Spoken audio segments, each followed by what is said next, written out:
Thank you for joining us. This is the second in this communication series, second presentation. We'll be discussing how to communicate who you truly are as an organization. Of course, we are joined by Legato Healthcare Marketing team today. As you may have seen, we're recording today's session. If you can, use that chat box, and we would really love to know who's with us today. So your name, your title, and your organization is always helpful. And again, this is the second of a 4-part series. As you know, that the Delta Region Community Health Systems Development Program is funded by the Federal Office of Rural Health Policy in collaboration with the Delta Regional Authority. My name is Kim Mayo. I am the Telehealth and Outreach Program Manager here with the National Rural Health Resource Center, which obviously is providing this webinar today. This webinar is being recorded, and we'll have that posted to our website shortly. We can go, the next slide. There we go. So again, last week we have our title listed there, and the bold is where we are today. And we each have a couple more sessions left as well. So good stuff, exciting stuff coming. So please plan to join us for the next couple of Thursdays. One slide we always like to mention is the center's commitment to diversity, equity, inclusion, and anti-racism. And for additional resources on these topics, you can visit our website to understand our organization's commitment to that. We are thrilled today to have Mike Milligan here with us today. And Mike is a healthcare communication strategist, an educator, and a media trainer. He has directed strategic planning efforts for a variety of rural and other healthcare organizations, and serving as counsel for CEOs and other executive team members. Before founding Legato, Mike previously served as a communications leadership role for Previa Health in Green Bay, Wisconsin, and director of public relations and strategic communications with Aurora Healthcare in Milwaukee, Wisconsin. So we're excited to have Mike kick us off today. Caleb has launched those polls, so feel free to complete those as you can. And I'll hand it over to Mike. Excellent. Good morning, everybody. Let me just get my thing started here. How's everybody doing? Fired up? Ready to go? Right. All right. Sounds good. So thanks for the introduction, Kim. Thanks for allowing us to share some thoughts with you. And in that vein, again, as you know, we do webinars and presentations and things like that. I always look at these and say, you know, sometimes the motivation here, the purpose is to motivate you. Maybe it's to affirm something you already know. Maybe it's something you take back and say, oh, maybe we should do something like this, or this is something we've been thinking about. That's kind of what this is all about, is you know, education and sharing with each other. So as Kim has talked about, you know, the topic here today is how to communicate who you truly are as an organization. And we'll talk about what that means in a bit. And I believe we shared this already, right, Kim? So we're good here, I believe. So, okay. So for today's webinar, again, we're going to talk a little bit more about the different audiences and what that means. And that can mean anything from cultural differences to age, to gender, to different interests, all kinds of things that really define what diversity is actually in marketing as well. And it's not always only cultural diversity, it's different ways in which we think and different experiences that we have. Within that is really understanding the importance of storytelling. And then those of you who have maybe participated in some of these seminars before, we've had some individual ones just on that topic, but we're going to kind of review an overview of some of the areas and why that's so important. Learn to produce ideas that show empathy and emotion. And I can't emphasize that enough, and particularly in healthcare, and whether or not we're on the clinical side or the non-clinical side. Healthcare is definitely all about empathy and emotion, and however we can do that in our communications materials is you know, to your benefit in terms of making sure your messages resonate, and then just learning some specific techniques to help tell your story. So we had a poll question here first, and Kim and Caleb, I'm not sure, do you just start that up, I believe, right? So the poll question is, I understand, oh, here we go. I understand the importance of storytelling and how to do it for various audiences. So if you want to just take a moment and complete that survey.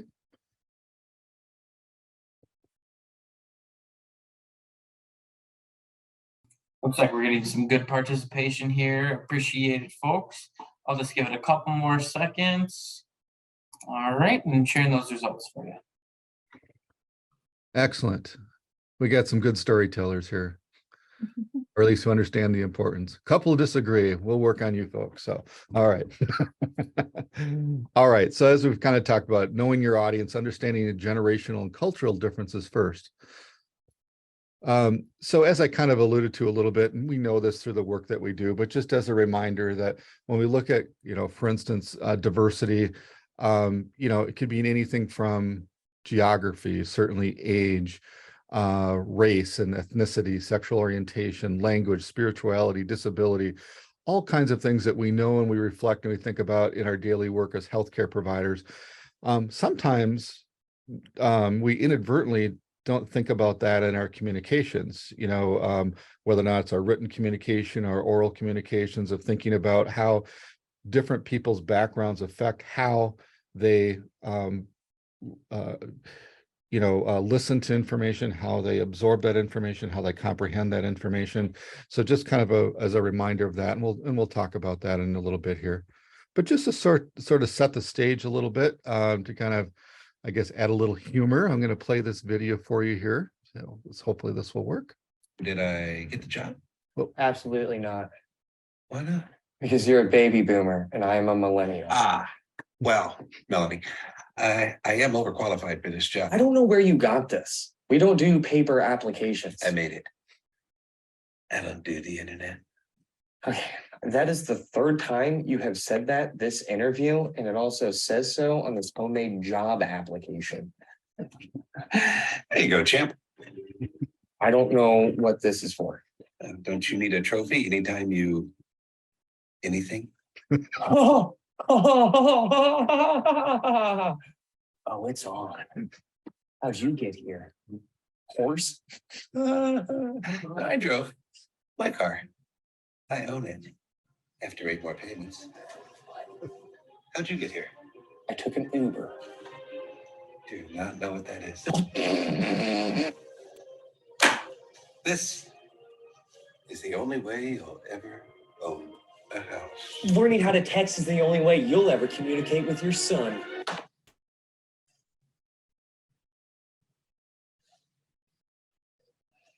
So, All right, guys, who took my Sheryl Crow album? Gen X.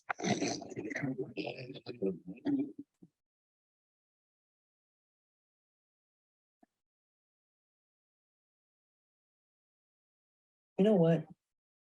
You're hired. I quit. Dad! Did I get the job? So anyway, just to add a little levity to it. Again, that's kind of just describing, that's, you can see the one difference that we all have in terms of maybe just perceptions from a generational perspective. The key here though is that, when we look at generations, even though it's natural sometimes to do this, it also is important, even though that video kind of does that for the sake of humor, but not to stereotype necessarily generations. In other words, just because, we hear this a lot, like for instance, millennials get picked on a lot. Oh, they're a millennial. Well, first of all, millennials don't like to be stereotyped as being called a millennial, and so the point here is that, we treat people as individuals, but also just being cognizant of maybe what some of their backgrounds would be and things like that. So what we do understand is that, and we'll talk about in a moment, people generally speaking who are representative of different generations, they're motivated by different things. They consume media in different ways. And I think we know that, but again, just kind of to be reminded of that. And so what that means is that as we look at content that we're going to provide to different generations, and content can mean anything from, you know, videos to written communications to oral communications, whatever, is that these generations kind of expect more of a personalized and a tailored content that matches their interests and their preferences. So I'm going to go through, some of the broader generations. The purpose here is not to necessarily, define them. I will a little bit, but I mean, you've kind of seen this throughout your careers in terms of what these different generations are, but I'm going to focus a little bit more on just what it means from a communication standpoint, what it means particularly in healthcare. And keep these things in mind as, focus here that we're talking about is communications, and we certainly think about this from an external standpoint, but be very cognizant as well that it's an internal standpoint. So whether or not it's communicating with your patients internally, as an example, or communicating with your colleagues within your organization. So the first is what we consider to be a traditionalist. So generally you can see here born between 1928 and 1945. Again, generalizing, but from a patient perspective, these folks want to be directed. They're one of the groups that actually follows the directions of their providers pretty explicitly. The doctor said so, kind of deal is what you hear.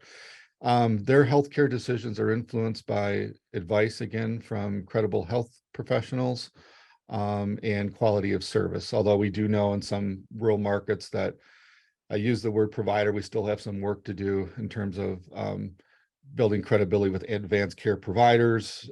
Still, we kind of continue to need to work on that. Some markets, they don't view advanced care providers as credible, which is, again, something we need to work on. So the next one is here is a baby boomer audience, those born between 1946 and 1964. This is where we kind of start to see that the level of engagement now kind of ramp up a little bit. So they want to be engaged. They search for information online. They are influenced really certainly by digital. I don't mean to stereotype, but they are influenced by what we consider traditional advertising, which is, TV, radio, newspaper, direct mail, those sort of things. They're still influenced more by that. Their healthcare decisions are made now, again, like I said, they're moving more to the digital age. They're influenced by online ratings and an organization's reputation. And it's just really important to just, to process that for a second, because, we'll often hear in organizations where, maybe there's a difference in appreciation for ratings for providers or for organizations. And I'm just, letting you know, and from experience, that they matter a lot more than some of us may realize in terms of decisions that people make within various audiences. So we have this next one, the Generation X, people born between 65 and 80. Again, we look at that level of engagement a little bit further now. They want to feel connected. They are what we've kind of have traditionally called sort of that sandwich generation. They're responsible for healthcare decisions that impact both their parents and their children. And they're really, kind of seeing both ends of the spectrum. So they have a different perspective as well. Healthcare decisions now, because of all those different audiences, they're influenced by convenience and wanting to kind of select from multiple options. So significance of this as well as, our focus here is we're talking a lot about communications, of course, but also think about it from an operational perspective. A lot of times as we look at, okay, what hours are we going to have? Are we going to have, convenient hours? Are we going to have Saturday hours? We're going to have evening hours, all those sort of things that sometimes internally we can get some pushback on.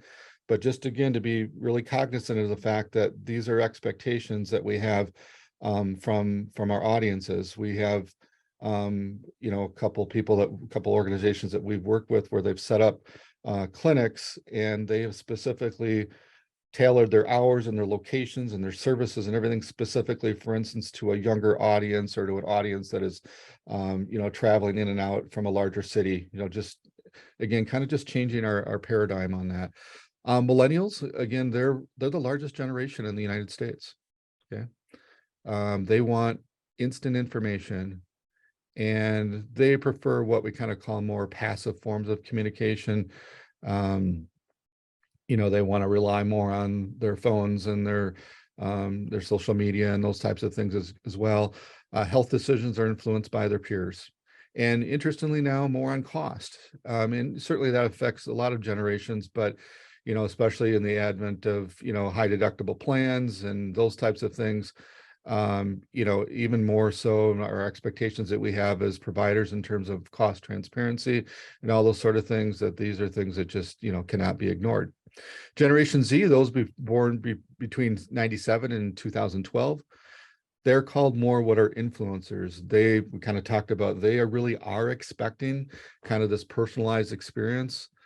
And it's interesting because this is certainly relative to how we communicate. But something that's come up more and more lately is that this is also an expectation from a recruitment standpoint. In many ways, we're having trouble overall of recruiting maybe people within this generation, and we actually have to look at that generation in a way, even from recruiting employees, is almost like a customer. So as we're recruiting, we have to kind of think about, okay, what are the ways in which they want to receive information? What kinds of perceptions do they have of our organization based on how we communicate with them?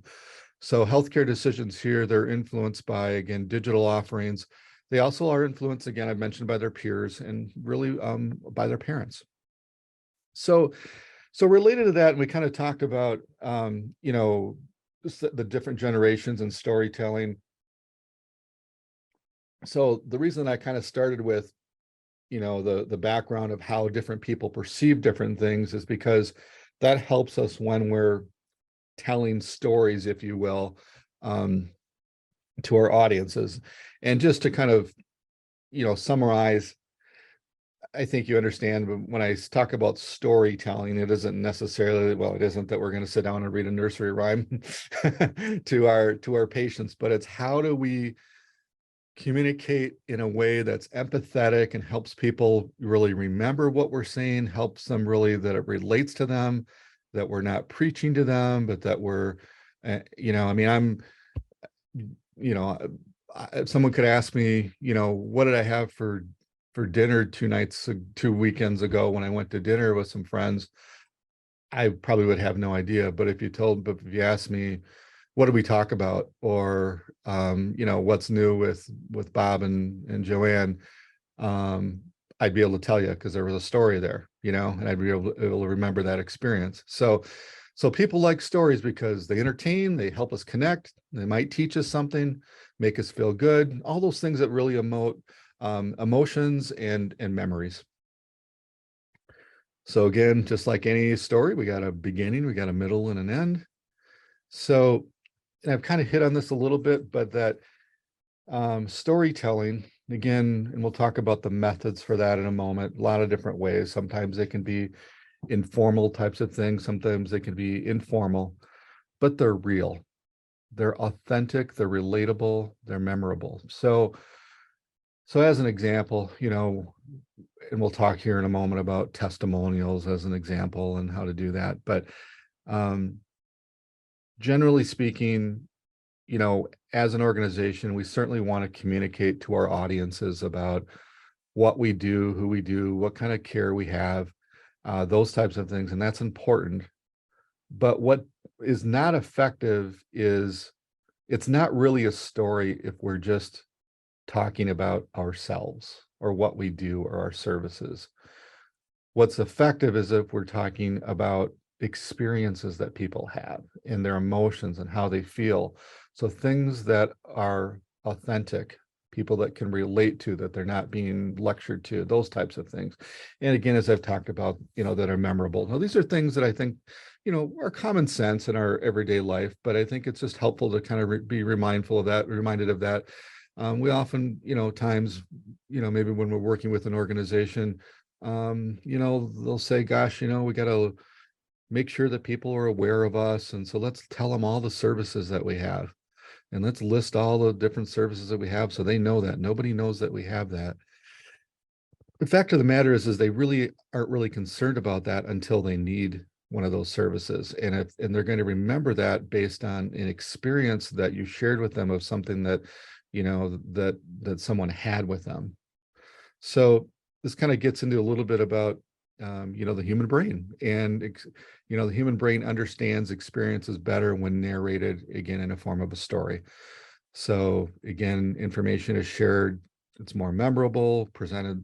So you can certainly integrate facts and points, but if you're just integrating facts and points without a story, I'd like to go back and kind of talk to some of my college professors about this a little bit, maybe remind them a little bit.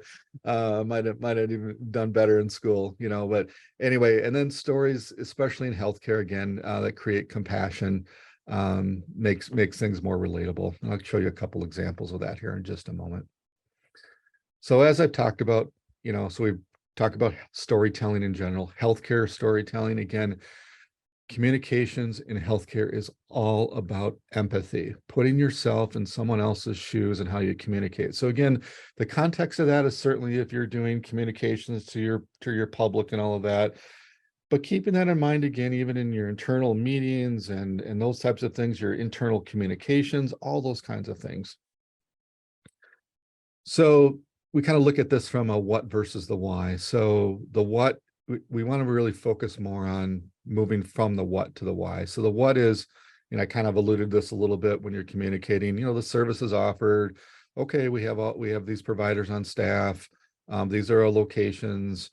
This is all the technology, all the stuff that, kind of everybody says. And in some ways, if we don't make it more memorable, people just kind of fly by it, but it's the why, helping people think a little bit. So we talk a lot in healthcare about what a patient experiences or what their journey is. So really helping people understand that. So, it could be something as simple as, we hear a lot in rural health in particular about, making people aware of our swing bed programs. Certainly very important for the economics of an organization, but also important for the patient experience. So instead of us talking about, educating people on what swing bed is or transitional care or whatever, let's focus more on how that allowed someone to recover quicker or allowed them to stay, in their community for their post-operative care and what that meant to them and what that meant to their family. Those are the whys of why it's important in creating that empathy. So, so really providing an understanding, and as we've talked about, really, bringing those stories to life.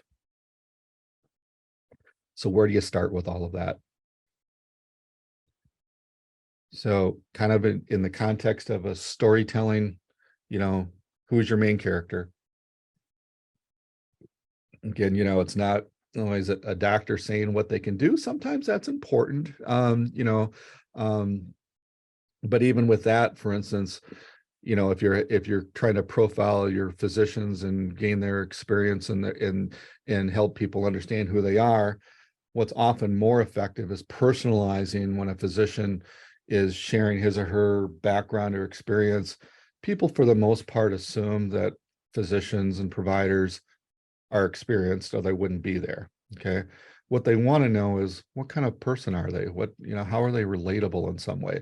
So sometimes that gets communicated through video, sometimes through personal experiences, but generally speaking, again, in the context of storytelling, patients seek providers who they relate to, who are memorable to them. So again, from an employee standpoint, it's an employee sharing his or her experiences.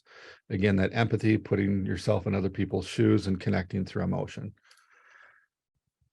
And again, the stories can be really one of your greatest assets. There's so many things that, as you're looking at how you're communicating the assets of your organization and what you do, I just can't emphasize enough that, okay, so absolutely, if you have, some new equipment and things like that, that are some, let's say you updated your equipment and you're proud of that and you want people to know that because it kind of enhances the quality of your organization.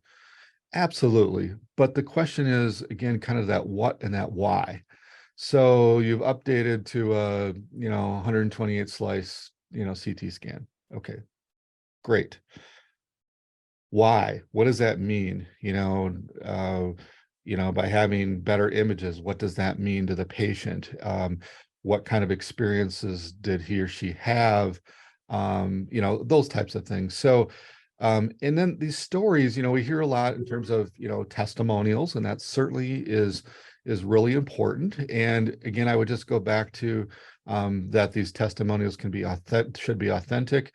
They can be told in a number of different ways, and I'll share in a moment here, but we're big advocates, for instance, in particularly of doing more and more video in healthcare.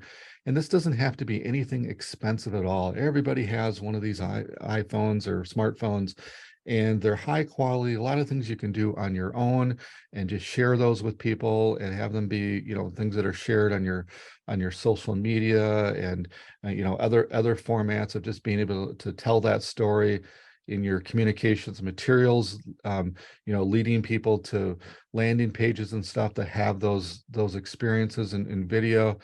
But lots of people that can share these stories, patients, caregivers, the providers themselves, again, from an internal standpoint, really be thinking about, there are a lot of organizations that are using video more and more to communicate with their employees, even, you know, especially if you have multiple locations.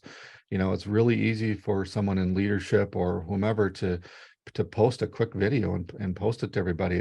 I'm telling you, it means so much to just have that personal touch and that empathy as compared to getting an email about something. So when we look at that storytelling process, you know, kind of some of the basics here is, so we've talked about who's the audience, right? So kind of go back and I know you'll have copies of this presentation that you can kind of go back and refer to as well, but just encourage you again, you know, it's knowing your audience, that one message and one style is not, it's not a cookie cutter thing. So when you look at, okay, what is the goal of your message? Yes, you have a lot of information maybe that you want to share with them, but think about it in a way, if there's one thing that you want them to take away from whatever message it is, whatever thing you're going to write, whatever video you're going to have, if you were to ask them afterwards, okay, what was that about, or what was the message? To stay focused on that. We're oftentimes, you know, challenged with, oh, I got to say this or I got to do that. And, you know, we're all, you know, challenged, I think, with short attention spans, especially with all the things we have going on in our careers and our lives. So decide what kind of story you're telling. Is it about your organization? Is it about the people? Is it about the service? Are you tapping into some kind of emotion? Are you providing education? Is there something that you want them to do based on that message? Do you want them to, you know, react in some way? Do you want them to respond in some way? And again, choosing that storytelling medium. I kind of talked about some of those, a large emphasis on video, but lots of different ways that we can share our messages. So I'll hear oftentimes, okay, great, but how do we gather these story ideas? And sometimes these come up, for instance, if a organization is looking at, maybe they're doing a publication, they're looking for, okay, how do we share the great stories? How do we find these? I mean, you know, especially those that are in patient care, those stories are there all the time. And keep in mind, when I talk about stories, it doesn't have to be anything incredibly profound. It doesn't need to be some heroic effort. Sometimes, again, when we talk about what a patient experiences, I mean, we know those of us maybe who've, you know, maybe you've cared for someone who has passed away in your facility. And we've actually had, you know, I think very common, where you'll have family members that will thank you for the experience and for what you did for their loved one. Okay. And that in itself describes what your culture is, what your experience is there, what it's like to be a patient at your facility. So anyway, my point being that in terms of gathering stories, they need to come from your nurses, from your providers, from others. And there are forums that you can do where you're encouraging people to share ideas, you know, online, or employee presentations. You have all kinds of ways to do that. But I guess what I want to say is that, you know, that's internally, and then externally, there's lots of ways for people to share their information, whether or not it's the formal ways where you're doing patient satisfaction surveys and things like that. But, you know, when you're engaging with people in social platforms, if you're doing, you know, you have a patient advisory group, for instance, those are ways that you should be, you know, seeking those stories. Certainly, and again, this is be kind of a whole new webinar, but how are people reviewing you, your organization and your providers, and what kind of feedback are they giving you there? Oftentimes stories come from that. So hitting this at a pretty high level, where and how do you share these stories? I've hit on some of these. I'm sure you do many of these. What's on here is what we would kind of consider a combination of what we call traditional and digital types of communications. And as we've talked about, you don't have to do all of these. Some of these work, some of these don't for different audiences. But I want to just highlight a couple of different ones here. I mentioned the patient and family advisory council, for instance, or if you're not doing those, certainly encourage you to do that. In essence, what these are kind of informal ways in which you're sharing information with a key influential group where you're also receiving information from them. And it's a way to kind of have a sounding board of different programs that you're doing, what people are hearing in the community. Another aspect of that we're large advocates of is something that's called an employee ambassador program. In particular, we know for those of us that are, everybody on this group is in rural health in particular, we know how important our own employees are in sharing a message. We could spend all the money in the world on communications or advertising or what have you. You're not using your money wisely if you don't first bring your employees on board with what the messages are, how to respond to different messages in the community, to equip them, to get them excited about things. I mean, we all know that, small communities in particular, our employees, they're at the soccer games, they're at church, they're at, all the different activities that we have, and they're representatives of our organization. So what an employee ambassador program is, long story made short, is that, I mean, in the long run, every employee should be ambassador of your organization, but this first starts with maybe selecting 15 or 20 employees where these are people that you kind of know already that are sort of cheerleaders for your organization. Doesn't mean that they're vice presidents or anything like that. In fact, we want a diverse group of experience and backgrounds, but they're people that can readily share information and new happenings and things like that in your community.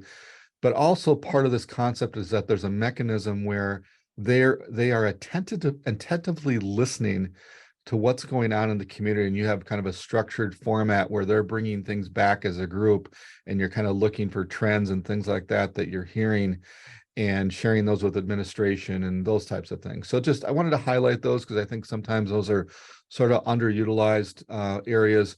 We've talked, as you're aware, there's a lot of things, in traditional and digital media.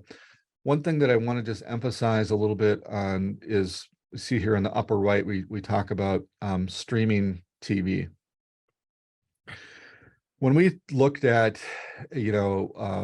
communications in rural healthcare settings, even 5 years ago or 10 years ago, to be able to share something, for instance, on quote unquote TV was impossible, was expensive, was not cost effective, what have you. It is amazing how cost effective and effective it is now in rural communities. And this will be kind of a whole new webinar, but it's just something to know that as we look at all the different ways in which we as consumers consume information, and in particular through, the television watching that we have, there are a lot of ways to specifically target key demographics, and only key demographics of people who are maybe watching particular shows or those types of things. And I know that in rural communities, we have some limitations depending on who has broadband and those types of things as well. So we have to be cognizant of that. But I would just say that from experience that, when I kind of talk about the power of video, to not only think of video in the context of, okay, here's a video and we're going to show it, but there's a lot of video that are shown through different digital channels, whether or not it's the things on here like Facebook and Instagram and TikTok and things like that, but actually, programming within certain, programs that you might watch, through your streaming television. Again, whole different topic, but I just want to kind of emphasize that point when we look at how we're targeting different audiences by different media. So again, kind of looking at from an employee standpoint, again, this is an organization that's really just kind of talking about their experience, and they've shared that with others in their communities. These are different ways. I've kind of talked about digital. A lot of organizations use community publications. What's interesting that even in the context of, we focus a lot on digital communications in healthcare and how that's moving more to that way. It's interesting that in rural communities, what we would kind of consider the more traditional types of communications still work, in particular, the publications that I referred to. If you're doing, some kind of a newsletter or magazine or what have you, they are truly still effective in rural communities if you're doing them the right way and you're using them in the way that we talked about in terms of telling stories. If it's a 8-page publication that's just, beating your chest and talking about all your services and things like that. But if you're really coming through and talking about experiences that people have, people love that. They want to see that. They want to see what their neighbors are doing, the experiences they're having. Again, I've hit some on just from the background that we've talked about here in terms of just really being cognizant of that as we're communicating to people for careers. Keep in mind that basic things like the perceptions that you have as an organization, if you don't have a way for people to apply for jobs online, if they're having to print out a paper and send it in yet, you've lost them before they're even in the door, or if your website is not up to date and doesn't reflect the image that you want as an organization, you've many times lost them before they've gotten in the door. And that comes from many different forms of discipline. So it's just extremely important.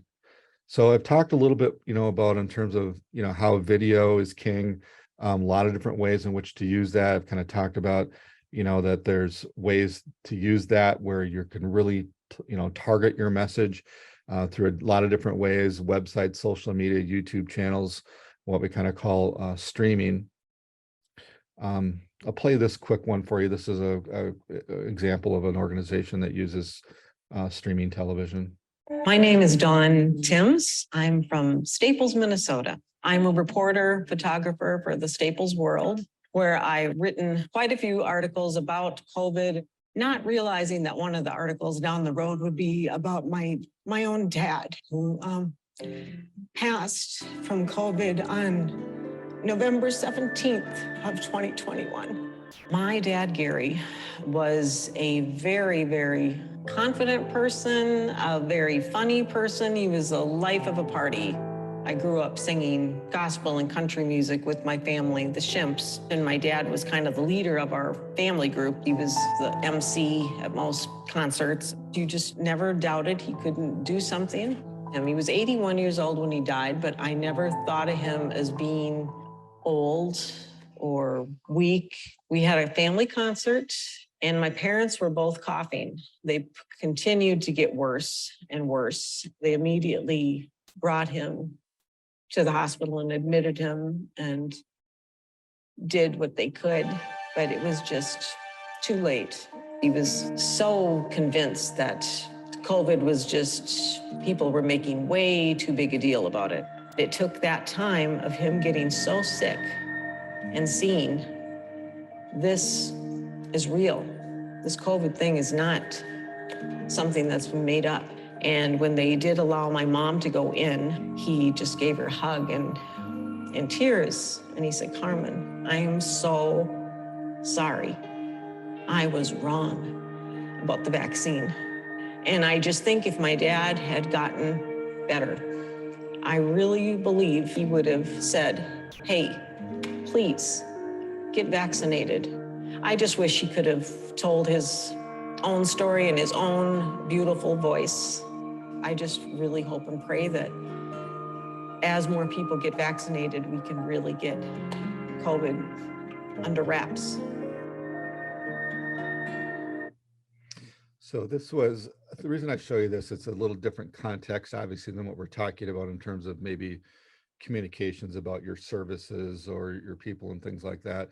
This was an initiative that that the National Rural Health Association did as part of a HRSA grant, obviously related to COVID vaccination. But the reason I wanted to show that is obviously clear emotion, right? You know, and this is something that, you know, historically, when a lot of communications came out on COVID, if you kind of think about what I was saying before about authentic and being real and believable and telling a story, I mean, you'd have to have no emotion to not have that video impact you, regardless of how you feel, and you'll remember that. You'll remember that emotion, as compared to if you received a video that, you know, that preached to you and gave you the facts on how important it is to vaccinate, right? So I mean, those are clear things, and so that's kind of why I showed that, just to kind of bring that point home. So, you know, I would just, you know, as we near conclusion here, just to emphasize again, you know, everyone has a story, every brand has something unique to say. You know, oftentimes in working in rural health, you know, you look and say, okay, an organization might say, well, you know, we don't have all the services that a larger organization nearby has. You know, how do we compete and all of that? And again, I come back and talk about, yes, you have the services and such, but let's go back and talk about that experience and tell some stories about what it's like to be a patient there. People want to support their local healthcare, their rural healthcare organizations. They have an affinity to that. And so it's looking for opportunities to just tell that story of, you know, the opportunities that talk about what it's like, again, to be a patient at your organization. So ending poll questions here. So the question again is, I understand the importance of storytelling and how to do it for various audiences.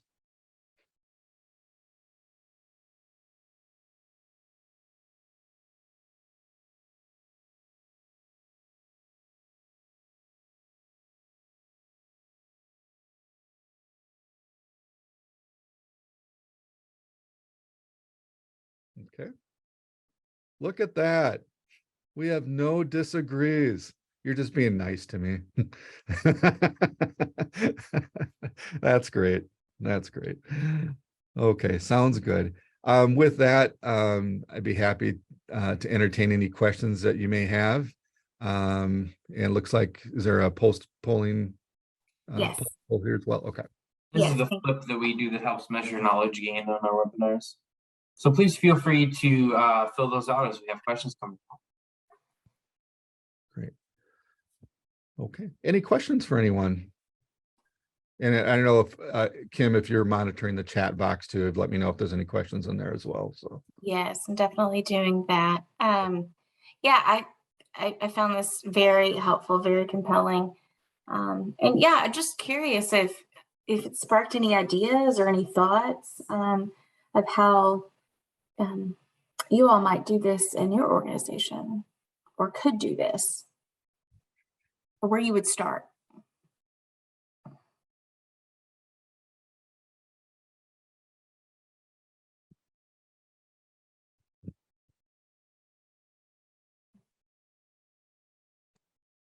Well, Kim, I think you really have to spend some time investing in the right people that are going to reach these target communities. I don't think it can be one person that does that. I think you have to have someone that can appeal to, you know, the millennial and Gen Z, and then you got to have somebody that can make an appeal to your boomers and Gen X. So, you know, young, attractive guy talking about, you know, how awesome it is to be able to use technology and to schedule your doctor's appointments remotely. And, the boomers and Gen X are gonna be like, I ain't got time for that.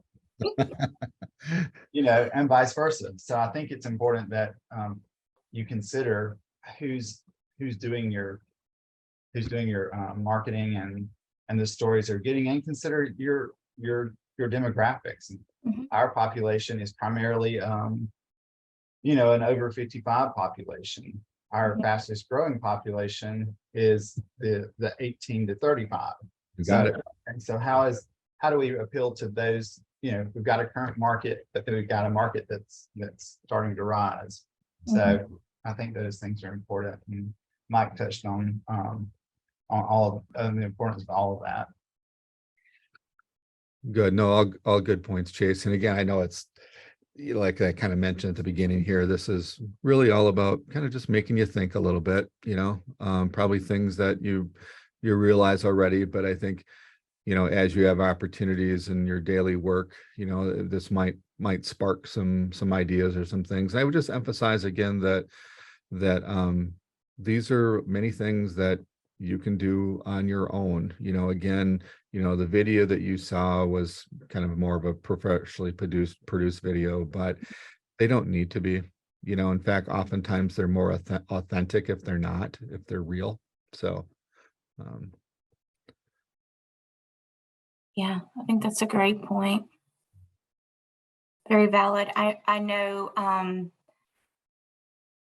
some from previous graduated cohorts, and they've had very successful, and I know many of you have heard us talk about their Silence the Shame, a mental health campaign that their community did.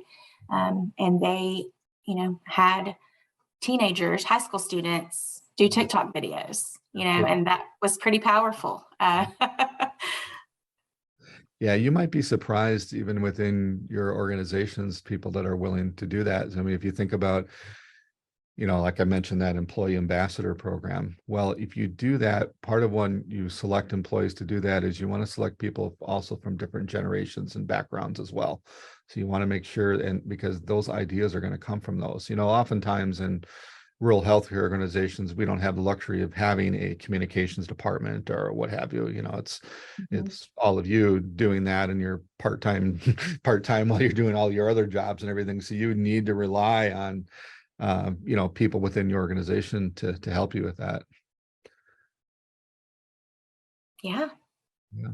I think that's great. Anything else from anybody else before we give you a few minutes back in your hour? Well, and I think that leads perfectly into next week's topic, which does talk about how to determine where to invest your communication budget, which Mike will also be presenting for us. So I think could be a very good tie-in there as we think about that. Sounds good. And if you all have questions that you thought of, then we can certainly bring those up next week as well from this, if you thought about it more or whatever as well. So, but I appreciate the time. Hope you found it helpful. Yeah. Thank you all. And thank you very, very much. Thank you, Mike. You have a great care. rest of your day. You too, everybody. Thank you. Bye.